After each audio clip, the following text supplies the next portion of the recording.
கர்த்தருடைய பரிசுத்த நாமத்திற்கு ஸ்தோத்திரம் உண்டாவதாக. இன்றைய ஜீவவார்த்தை நிகழ்ச்சியை கேட்டுக்கொண்டிருக்கும் அனைவரையும் கர்த்தருடைய பரிசுத்த நாமத்தினால் வாழ்த்துகிறேன், ஆசீர்வதிக்கிறேன். இன்றைய சின்ன தியானத்திற்கு தேவன் கொடுத்த வேத பகுதி அது எரேமியா தீர்க்கதரிசி எழுதின புஸ்தகம் 33ஆம் அதிகாரம், அதில் 3ஆம் வசனம். எரேமியா 33:3. என்னை நோக்கி கூப்பிடு, அப்பொழுது நான் உனக்கு உத்தரவு கொடுத்து நீ அறியாததும் உனக்கு எட்டாததுமான பெரிய காரியங்களை உனக்கு அறிவிப்பேன்.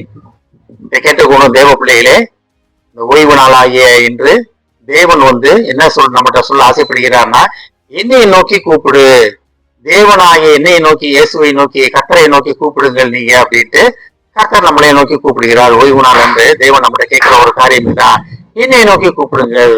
சந்தோஷமா இருந்தாலும் பரவாயில்ல, கஷ்டமா இருந்தாலும் பரவாயில்ல, துக்கமா இருந்தாலும் பரவாயில்ல, என்ன போராட்டங்களா இருந்தாலும் பரவாயில்ல, வாழ்க்கையில என்ன பிரச்சனை, குடும்பத்துல பிரச்சனை என்னவா இருந்தாலும் தேவன் என்ன கேட்கிறாரு, என்னை நோக்கி பாரு, என்னை நோக்கி கூப்பிடு.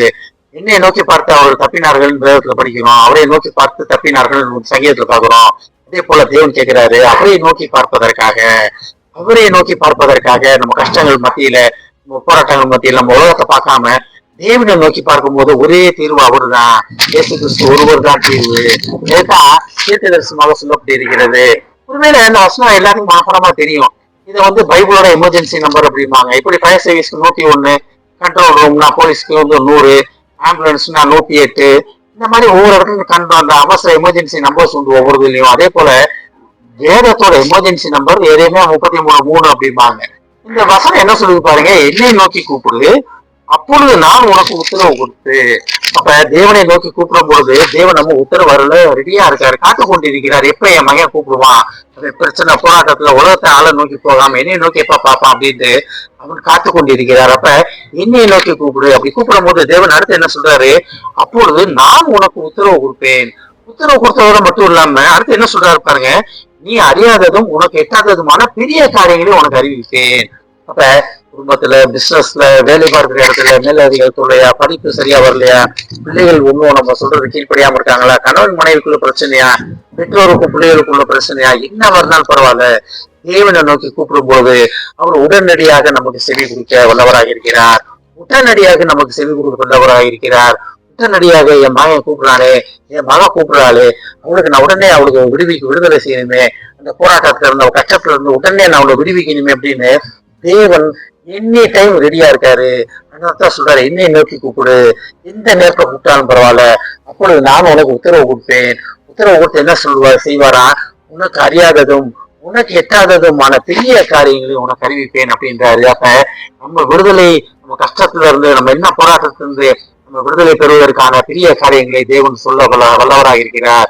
ஆனா ஒரே ஒரு காரியம், தேவன் எனக்கு கூப்பிடுவோமா, இந்த ஓய்வு நாள்ல ஒரு முடிவு எடுப்போம். எந்த பிரச்சனைனாலும் நான் உலக மக்கள்கிட்ட நிற்க மாட்டேன், முதல் தேவனை நோக்கி பார்ப்பேன், தேவனை நோக்கி கூப்பிடுவேன். அப்ப விடுதலை செய்யும் கர்த்தரை கூட இருக்கிறார், எனக்குள்ளே வாசம் பண்ணுகிறார். அந்த நிச்சயத்துக்குள்ள வருவோமா, கர்த்தர் நமக்காக செவி கொடுக்க வல்லவராக இருக்கிறார், ஆவலுடன் காத்து கொண்டிருக்கிறார். இந்த வசனத்தை நான் திருப்பி படிக்கிறேன் பாருங்களேன். எரேமியா 33:3.